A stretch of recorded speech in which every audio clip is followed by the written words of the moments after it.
this one, when I lift up the mass unit displacement, right? When I lift up the mass unit displacement, the K, the restoring force induced by K is the Kx. K, or when I have unit displacement, the restoring force has to be K.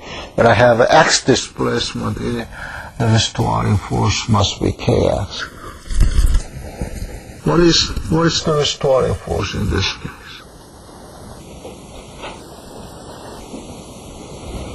Okay, that must be proportional, of course, tension and the slope.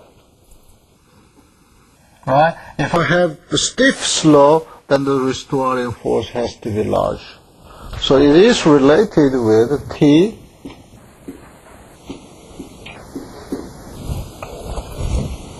Okay? And similarly,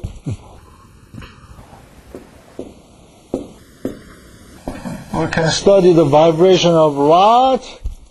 We can study the vibration of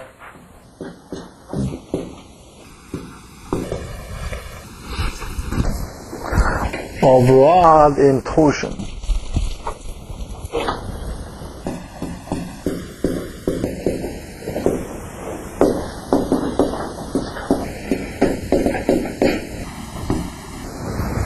Okay. Suppose we have a rod.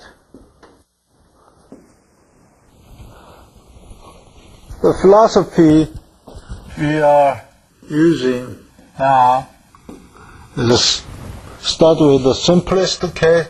Therefore, we consider rod with head, which has a constant section.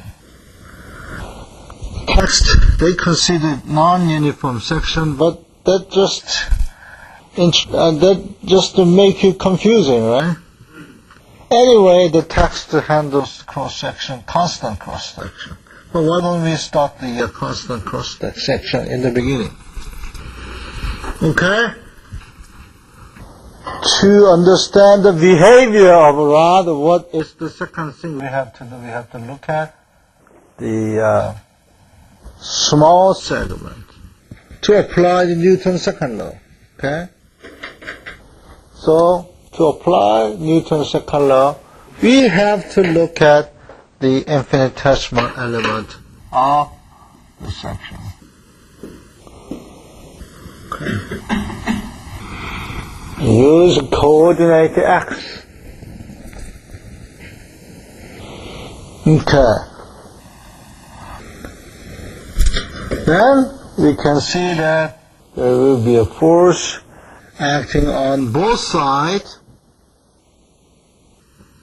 and the text that they use notation F, which I don't like, but we have to use the notation that was written in the text.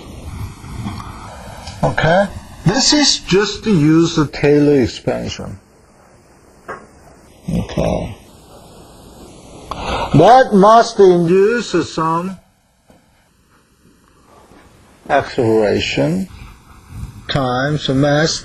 Mass of this rod would be, what is it? Rho A. That is the mass per unit length. And then, because we are considering infinitesimal element, that is the mass of this chunk of mass, the acceleration has to be d w dt square. If I denote the displacement in x direction as w, as I used over here. Okay? Do you have any objection? X direction. That's right. This W is displacement in Y direction. And you don't like it, then I can change it.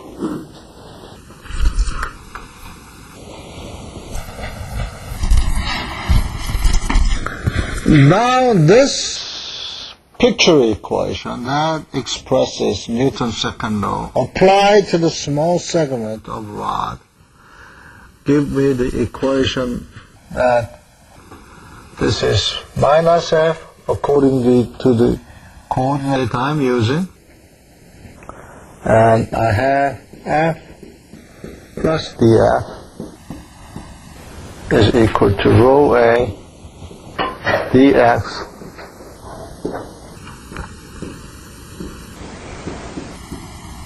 and this dF in fact is a dF dx.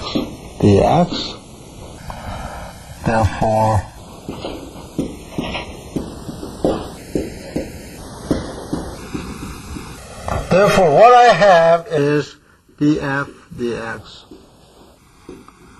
is equal to rho A.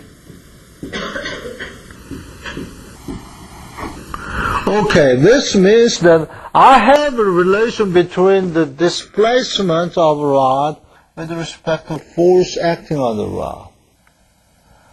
Right? That I do not want to have. That I need some change. Because to get the governing equation always has to do with the same independent variable. Now, what is the force acting on this surface? Okay, that force is sigma A. Sigma is the stress acting on the surface.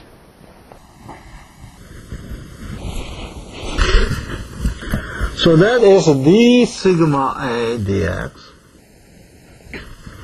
is equal to rho A.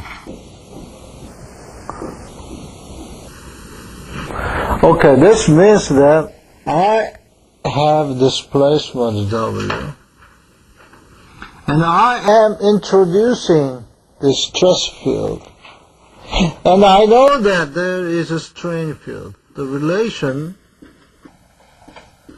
between sigma field and strain field is constituted by famous Hooke's law. Right?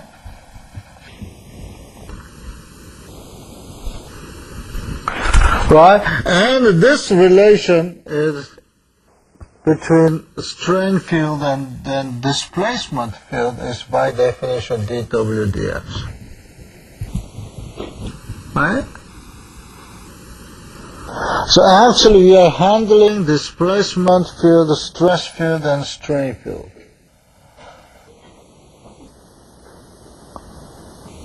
Okay, we will see the similar things we are going to handle for torsional vibration too, and the bending vibration too, and in compressible fluid too. Because we are handling continuum mechanics, the physics, math, and philosophy are all marching in the same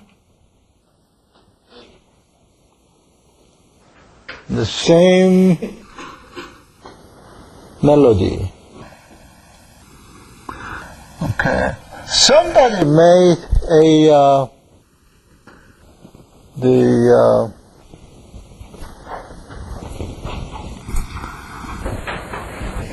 music using same philosophy, math, and physics. Simply the expression of music is different because each case they use different melody. Isn't it beautiful, interesting expression? Continuum mechanics is the same as the music.